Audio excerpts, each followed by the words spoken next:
Let's quickly shift gears right now to the other chamber, the upper chamber in the Senate, as potentially we'll hear some remarks, a moment of silence. Let's listen into this here on Live Now from Fox, from the Senate. Charlie's life didn't affect what his death meant to all of us. Not only is it that a 31-year-old died, which of course would be tragic to anybody, but to see him publicly assassinated, gunned down, where his death is captured on video after video after video. You look at that, you think, where's the humanity? I think one of the things that's most important to understand is that there was a private person named Charlie Kirk. He wasn't just the leader of an incredible movement that we know and are familiar with, Turning Point USA. He was a son, he was a father, he was a husband. I got to know Charlie about 13 years ago. I was in my office in Cleveland, Ohio, and my receptionist said to me, there's a young man here to see you. He wants to talk about an idea he has. Now in my business, typically I'm seeing people who are interested in purchasing automobiles from one of my dealerships. I said, well, who is this guy? And my office is right in the showroom. I said, well, come on in my office. And Charlie Kirk shared with me a vision that he had. And he had built out the entire concept of what we know as Turning Point USA in his head. He visualized hundreds of chapters in every major college and university throughout America where students could actually debate ideas. It wasn't about everybody had to have one point of view or a different point of view, but they could actually discuss an idea in a collaborative way, not with hatred, not with animosity, but rather with the idea that people would listen to each other. Now, this is a time over a decade ago where we didn't understand the extent of the indoctrination that was going on in our colleges and universities, but I was so impressed by that young man's vision, by his conviction, by his energy, by his charm, that I happily wrote him what he thought was a big check. By today's dollars, it was definitely not. And I referred a few friends to him. He was very excited, stayed in touch during the years. Lo and behold, he builds this incredible organization. I end up running for Senate. He activated that group, helped me tremendously in Ohio. Now, if you look at what he did, I'm certain for you, Mr. President, the same way for me, the way young people really took to his message.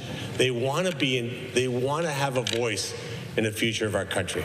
And that's what Charlie wanted for them.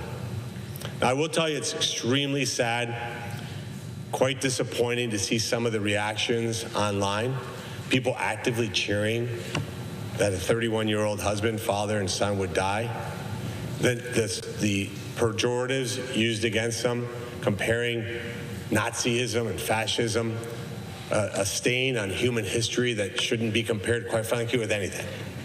I think it's fair to say that Hitler and Nazis should have a special dark place in history and not compared with anyone or anything. Because you see, when you do that, you're inviting people, crazy people, to take actions in their own hands, like what we saw tragically in Utah. So I hope what comes out of what we just went through is that colleges and universities all over America heed Charlie's call. Let's have our American colleges and universities be the one place where freedom of speech is respected, where people can debate ideas, and even if we don't agree. For example, Madam President, you and I may not agree that Ohio State University is the best college football team in America. You may have a different point of view. It's wrong. I know it's wrong, but sadly, you may have a different idea. But we can be friends. We can have a dinner together. We don't have to be mad at each other because we have a different points of view. And of course, I'm being flippant because there's more difficult conversations for us to have. But it should never go to hatred. Now, look, I don't want to make this remark about partisan politics, but let me just say to my Democrat colleagues, when you say we're at war and you must do anything you can to make certain that we protect our democracy, that is a bat signal to crazy people. When a Democrat leader says that President Trump is Hitler or a Nazi, it's a bat signal to crazy people. When the media, for example, in my state, the Cincinnati Enquirer, said that after President Trump was almost assassinated, much like Charlie was, that he brought it on himself, quote unquote. That sends a message to crazy people. When the Cleveland Plain Dealer, the largest newspaper in Ohio, analogizes J.D. Vance, our great vice president, your friend, my friend, who we know personally, and says that he's a Nazi sympathizer, that he reminds the editor of what it must have been like to be with Nazis in the 30s. Sends a bat signal to crazy people. It puts us all in danger. That's unacceptable. We can have vigorous debates. In fact, I would say we should have more vigorous debates on the floor. In fact, when we're doing confirmations for nominees, I welcome the Democrats to come out here and defend their position as to why they're not going to confirm somebody. But for 81 out of 100+ nominees, they don't even bother to debate. And for the ones that they do, it's 2 minutes of debate. Let's have more vigorous debates, but let's do it respectfully. Let's do it from a point of view of, this is what I believe, tell me what your beliefs are, not just yelling at the presiding officer when nobody else is on the floor. That's not a debate. That's trying to get a 30-second clip on social media. That's not what this institution should represent. This should be like those college campuses, a place for free exchange of ideas. Maybe sometimes, although I find it hard to believe, that my colleagues could make a point that may change some minds on this side. It would be great to see that. And I hope that when we make points that they listen. And that's what Charlie wanted. What I'd like to do now is ask unanimous consent that the Senate observe a moment of silence in remembrance of Charlie Kirk, Erica Kirk, and their 2 young children who had to ask their mom when their dad was going to come home. And understand that we had a great tragedy. So, Madam President, I ask for unanimous consent to have that moment of silence. Without objection.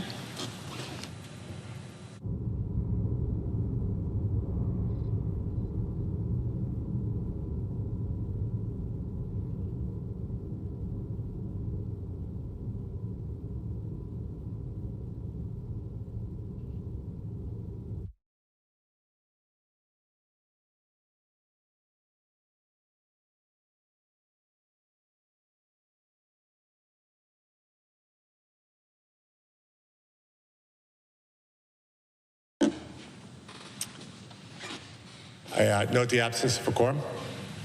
The clerk will call the roll. Ms. Alster-Brooks. All right, you're just listening in there. Bernie Moreno, the Republican senator from Ohio, holding a moment of silence, talking about Charlie Kirk, the conservative activist that was fatally shot on Wednesday at Utah Valley University, talking about his connection, talking about thinking of his wife, Erica, and their 2 small children. They are obviously gone, and also talking about his interaction, saying that he met a young Charlie Kirk some 13 years ago. That's when he would have been in his teens there in Ohio, talking about them as the old used car salesman, the car salesman. Bernie Moreno thought the usual meeting taking place was going to be about a vehicle, about purchasing a car. Instead, Charlie Kirk in that moment laid the groundwork, the foundation for Turning Point USA, and it has continued to grow, especially in the last several days. The amount there of growth has been tremendous. We've seen different memorials grow in Phoenix, Arizona, where that organization is headquartered, where it is founded. And obviously, we're following it closely here on Live Now from Fox. Coming up in just over an hour or so, we'll take you back out to Washington, D.C., the U.S. Capitol, as they will also hold a vigil. We'll have Speaker Mike Johnson, others there on hand for this. So different services, different events taking place around the country. This one in Washington, D.C. we saw last night at the Kennedy Center. Coming up on Sunday, there will be a service held at State Farm Stadium. The NFL's home to the Arizona Cardinals, seating some 70,000 people. So you can imagine hundreds and thousands of people will be there for that. President Trump also said he plans to be in attendance for that.